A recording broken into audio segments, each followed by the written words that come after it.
Hey everybody, it's Audrey from Audrey Approved. I'm gonna talk fantasy books today. I know I talk a lot about nonfiction on this channel, and I love nonfiction, but this year I've been really enjoying fantasy and sci-fi again, which I didn't really read a lot of last year, so it's been kind of refreshing to jump back into it. So today I'm gonna review, I don't know, 8, 9, something like that, fantasy books that I have read mostly this year, one book that I'm gonna mention that I read last year, and I hope you enjoy. So I'm gonna start with the 2 books that haven't been released yet. They'll get released in like a month or 2. Both these books I got off of Netgalley as like advanced reader copies. The first book is The City in Glass by Nghi, which is also the hardest book to explain, I think, out of all the ones I'm talking about today. The synopsis describes this as a story about a demon named Vitrine, and Vitrine lives in this city. The city gets destroyed by, you know, this series of angels, and one of these angels she curses. And it's implied in the book blurb that she has like a romantic relationship with this angel. That's not spoilers, that's just me paraphrasing the actual back of the book.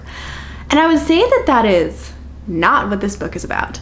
This book is about the main character Vitrine, but the relationship that it explores is the one with her and her city, not with her and this, you know, angel character.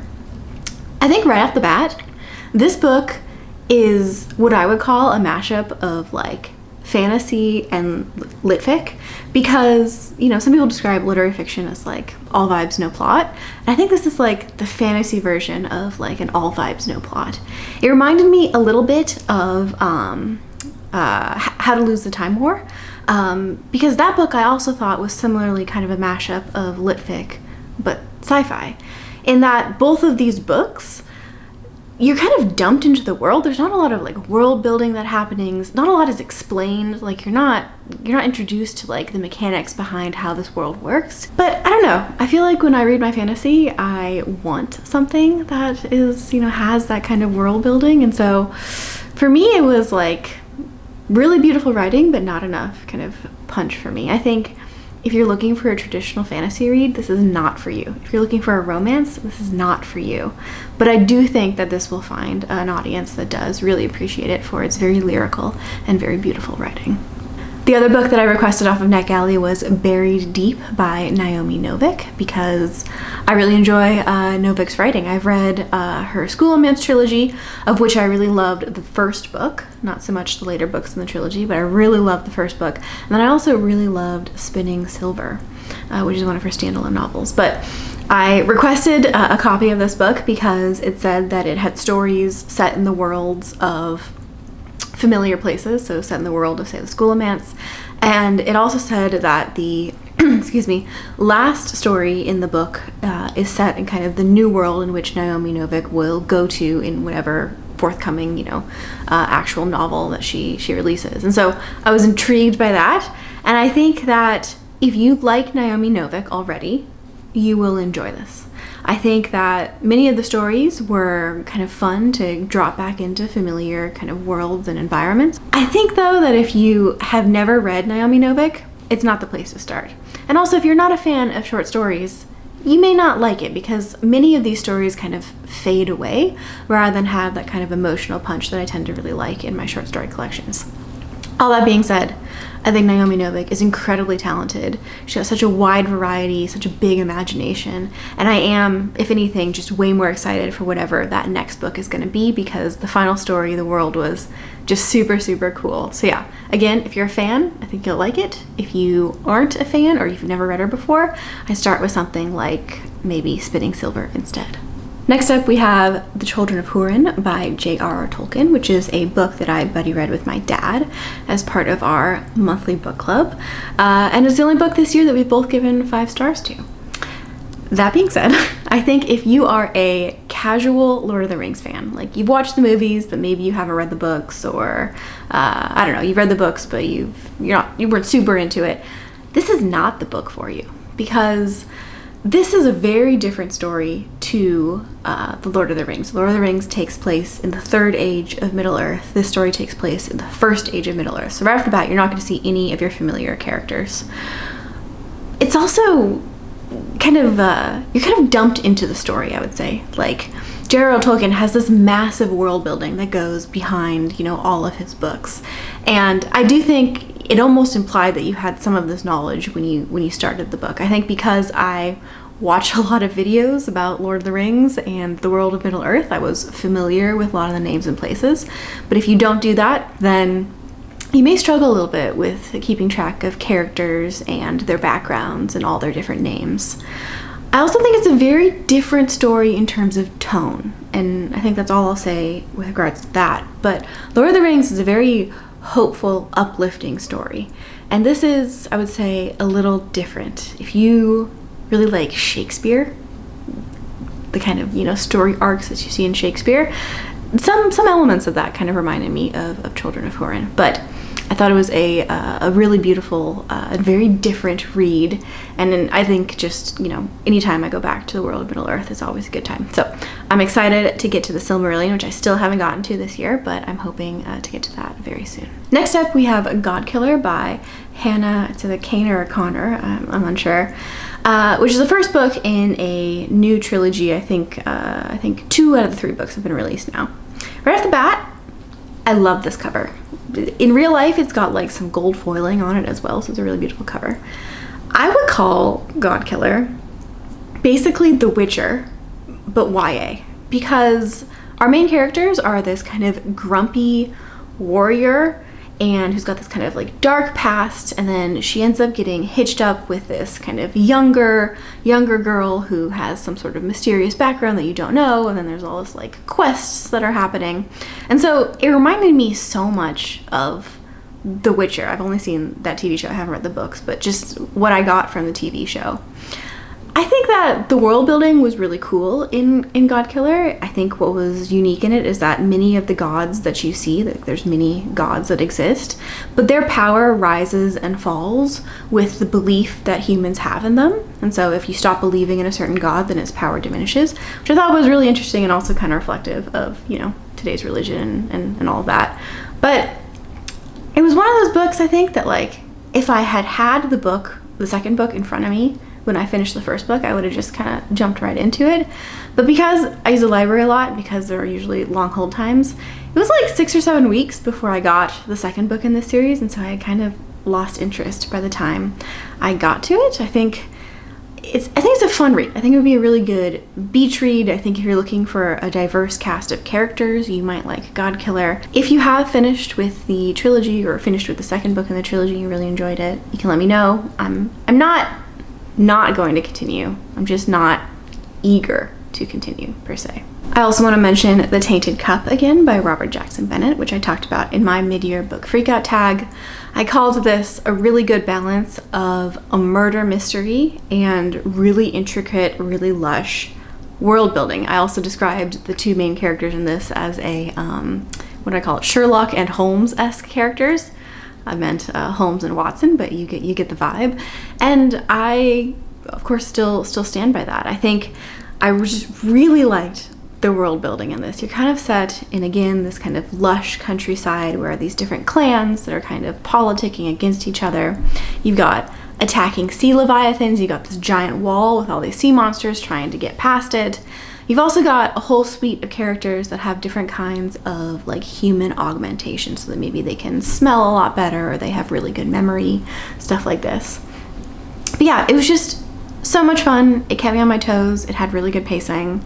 It was just an all-around really good time, really fun, immersive fantasy read. The next book in the series I think releases in February next year, and it is definitely one of my most anticipated releases on my radar right now.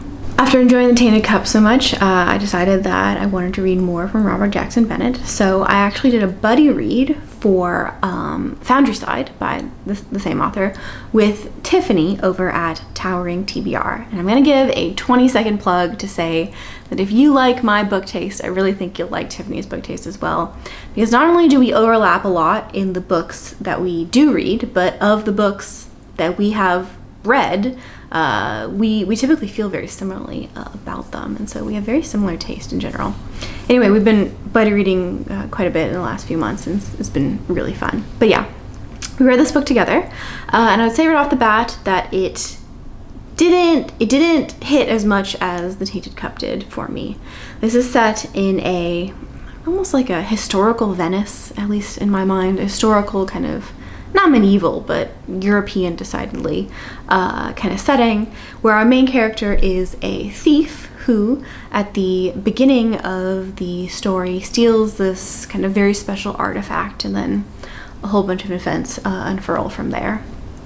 I'm unsure if it's because the main character is young, but this felt decidedly YA to me, which is fine, but it's not my personal preference in my fantasy reading. And so I couldn't really get past that, and even though it was extremely violent and kind of graphic at times, it just, I don't know, I wasn't as much of a fan of the main characters in this story. I think maybe if you really liked The Magic in Babel by R.F. Kuang, for some reason the magic reminded me very similarly, not so much in its kind of political commentary, but in the fact that it involves kind of material manipulation. But yeah, I can see why people would really like this. I think it just wasn't the book for me, and I won't continue with this series. I have 3 more books I want to talk about today, but the next 2 I'm going to lump together. They are Of Blood and Fire, I think that's the name, and The Fall by Ryan Cahill, which are both part of the Bound and the Broken series, which is a self-published, I think it's unfinished, self-published fantasy series by Ryan Cahill. And I see why this one is quite popular. I would say right off the bat that it is your very traditional fantasy setting. Think like Lord of the Rings. You got elves, you dwarves, men, dragons, you know, the mages, all these kind of different characters that you are familiar with if you read any sort of, you know, fantasy in general. And I think that if you really like epic, long stories, really big character arcs, this might be the book for you. My problem was that was the pacing, and I'll explain that. I think, so there's the 2 books that I read, let me give some context, were The Fall, which is a novella, and Of Blood and Fire, which is the first book in the actual series. And there were options that were given in the first few pages to say you can either read the novella first or you can read the novella second, but you know, one of these can go first. And I decided to read The Fall before I read Of Blood and Fire. And I'm really glad I did that, because The Fall jumps you into this epic battle scene. It's set many years before the events of Blood and Fire.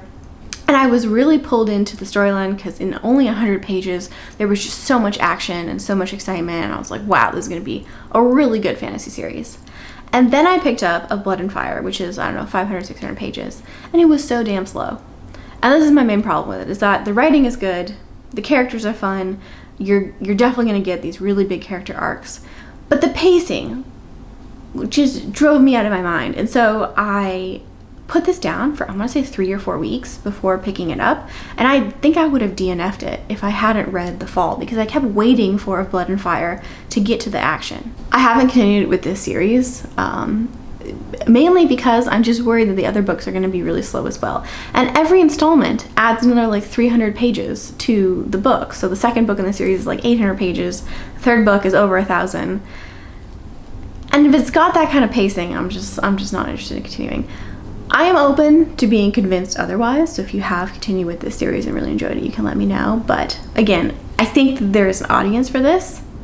I don't think that it was me. And then the last book that I want to mention today is the only book that I read last year, and it is The Will of the Many by James Islington, which is, again, the first book in I think it's a trilogy. The second book has not been released yet, so there's only one book out now. If you watch any fantasy booktube, you have heard of this book. And I'm here to also say that I really enjoyed it. This is set in a world, it's a Roman-inspired world where there's this kind of unique power structure. It's almost like an MLM or a Ponzi scheme, where if you're at the bottom of the totem pole, the bottom of society, you have to give some of your inherent magic, it's called the will in this novel, up to the person above you, which then goes to the person of you, blah, blah, blah. And I would say that while that's interesting, that's not explored a ton in this first installment.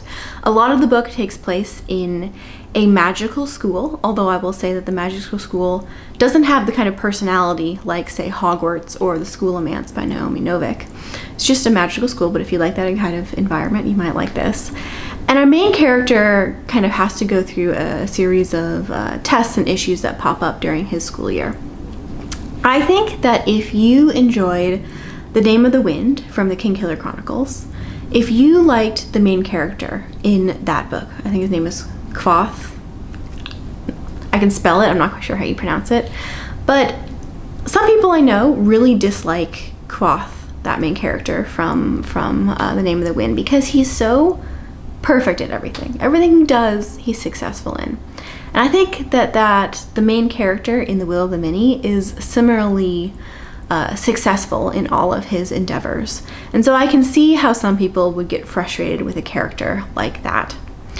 It didn't bother me too much. I think what I really liked about The Will of the Many was how it kept me on my toes. I really enjoy when I can't tell when a book or where a book will go, and I absolutely did not see the ending of The Will of the Many coming, and so I'll probably need to reread it by the time the second book comes out, but I'm here to also say that I really enjoyed this book, and if you are a fan of the fantasy genre, you should absolutely check it out. That wraps up my, I guess, wrap up of recent fantasy reads. I feel like I talked very fast today. But yeah, if you felt similarly or you felt very differently about any of these books, you can let me know. Or if you've read any truly excellent fantasy lately, you can also let me know what those books are. I think I'll do one of these for sci-fi as well, because again, it's been nice to escape into a fantasy or sci-fi novel this year. So yeah, until I see you next time, take care. Bye.